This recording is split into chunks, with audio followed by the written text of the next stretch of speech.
Donc je suis bien content de vous accueillir ici à la Capelle les Boulognes pour ce deuxième salon du livre à la Capelle bien sûr.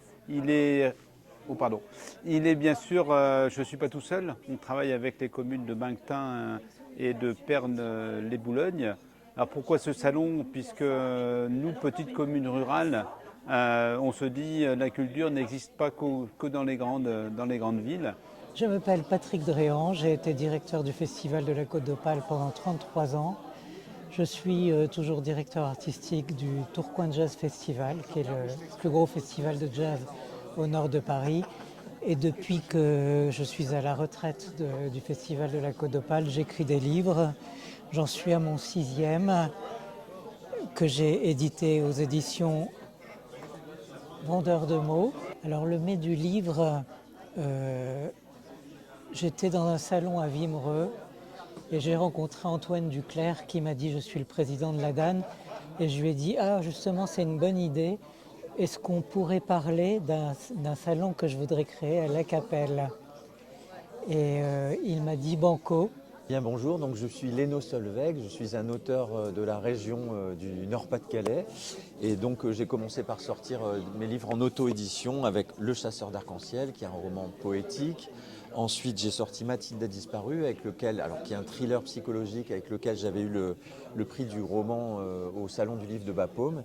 Et ensuite j'ai sorti un troisième roman qui s'appelle Allô Charlie Papa Tango.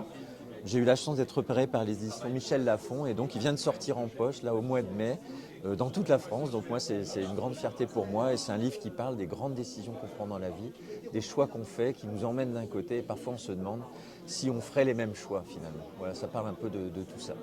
D'accord. Christophe Follet, je suis originaire de Boulogne, j'ai fait des études d'histoire et je rêvais d'écrire une histoire policière à Boulogne pendant la Première Guerre mondiale. Parce qu'il s'est passé beaucoup de choses à Boulogne à cette époque-là. Donc j'ai basé mes histoires sur des faits historiques qui se sont réellement passés. Donc j'ai fait beaucoup de recherches. Et donc j'ai écrit Boulogne 1917. Donc ça se passe forcément en 1919 sur Boulogne et il y a un fond d'espionnage. Bonjour, je suis César Labrador. Mon entreprise c'est Le Bellois Tournage sur Bois. Je suis tourneur sur bois, donc bois et résine, et je crée des stylos, des outils d'écriture. Ça peut être des rollers, des stylos billes, des stylos plumes. Je crée également des toupies, des soliflores, toutes sortes d'objets décoratifs. Voilà. Et je suis installé au village des métiers d'art sur la commune de Longfossé. C'était une envie de me reconvertir après une vingtaine d'années d'enseignement dans un collège où j'ai enseigné l'espagnol, ma langue maternelle, et j'avais très envie de m'orienter vers une activité manuelle en rapport avec le bois. Et ça m'a donné l'occasion de...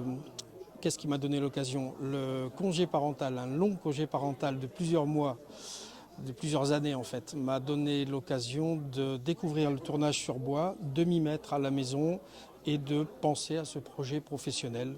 Et me voici installé depuis 2 ans et demi déjà au village des métiers d'art.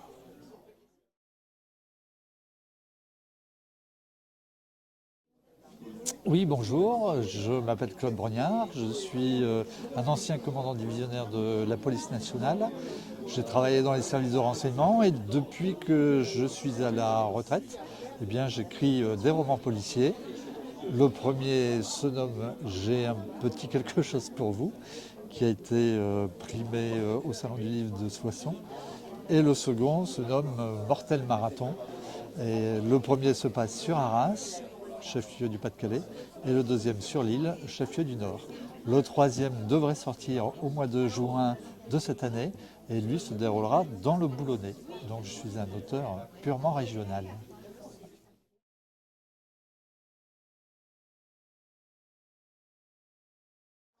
Alors bonjour, je suis Francisco da Conceição, je suis romancier. Pour l'instant j'ai sorti 3 romans qui ont en commun le voyage. Ce sont des parcours de vie. Je m'attache à 2-3 personnages que j'accompagne pendant un certain temps. Donc le premier c'est La blessure de l'ange. Le deuxième, Comme un parfum d'éternité, a reçu 3 prix littéraires et est maintenant aux éditions J'ai lu. C'est le roman qui est ici. Voilà. Et mon troisième opus Certains amours ne meurent jamais, où je vous emmène en Sicile pour découvrir les aventures de Luna et de Carlo.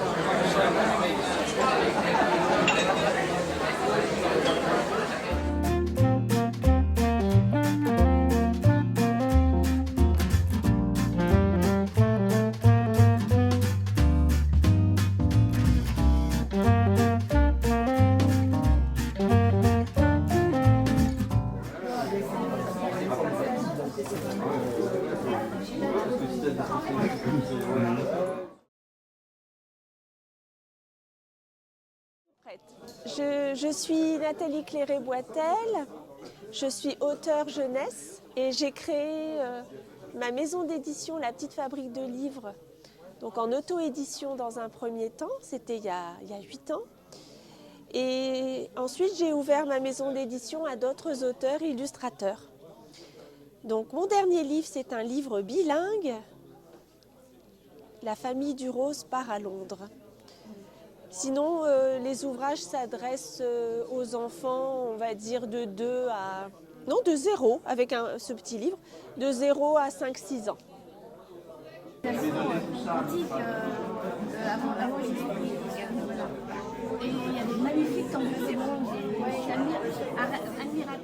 Bonjour, Laurent Fayol, je suis auteur ici au Salon du Livre de la Capelle Les Boulognes, adhérent à l'association Adam, et je suis heureux de présenter mon roman Les Jeux de Paris n'auront pas lieu, qui est une écofiction souriante et explosive qui permet de prolonger la saison olympique en s'amusant du pire. Donc dans ce livre, on imagine que les Jeux sont annulés en raison d'une série de catastrophes en cascade qui vont, à la faveur de l'intrigue, nous entraîner de territoire en territoire sur la façon dont les populations créent leur résilience pour faire face à une situation de crise inédite. Selon leur degré de coopération, ça fonctionne plutôt bien ou pas. Et j'espère que j'aurai l'occasion de vous en parler plus avant lors des rencontres littéraires. Et j'anime également des ateliers, des résidences, notamment une que j'ai effectuée grâce au Centre national du livre en milieu scolaire de façon assez récente. Au plaisir d'échanger plus avant avec vous. Nous sommes aujourd'hui à la 2e édition du Mai du Livre en Boulonnais, donc, qui est un événement que nous avons créé l'an dernier en association avec les mairies de 3 communes, Banctin, La Capelle, Perne-les-Boulognes. Donc un bassin de population, on pourra dire périurbain et rural. La volonté de Auteurs des Hauts-de-France, c'est de se rapprocher, de rapprocher la culture des milieux qui sont éloignés des grands centres-villes et auxquels nous donnons ainsi la possibilité d'établir un rapport direct avec des auteurs, découvrir la littérature, développer leur envie, leur goût pour la lecture dans une ambiance sympathique, familiale, puisque Auteurs des Hauts-de-France aujourd'hui, c'est 380 auteurs fédérés depuis 15 ans. Nous fêtons nos 15 ans cette année et 250 auteurs experts du livre et toute activité environnant le livre. Donc actuellement, nous sommes partenaires donc, du Mai du Livre en Boulonnais avec différents amis eux-mêmes, Auteurs des Hauts-de-France. On est à Crespin également où nous avons développé un salon qui s'est déroulé en janvier pour la 2e fois. Puis nous avons inauguré un festival du livre jeunesse, donc à Center Park, à côté de Laon. Nous avons d'autres projets à l'étude, des prix littéraires, prix de la poésie que nous allons bientôt clôturer, avec une remise des prix le 22 novembre de cette année, et puis des événements aussi en projet avec l'Agence régionale du livre et de la lecture. Voilà, donc on est en expansion. Un nouvel adhérent nous rejoint tous les 3 jours. Notre objet, c'est d'être au service des auteurs, au service de la relation des auteurs avec les lecteurs et au service du développement de la lecture, partout où c'est possible, dans les prisons, dans les résidences seniors, dans les écoles. Voilà.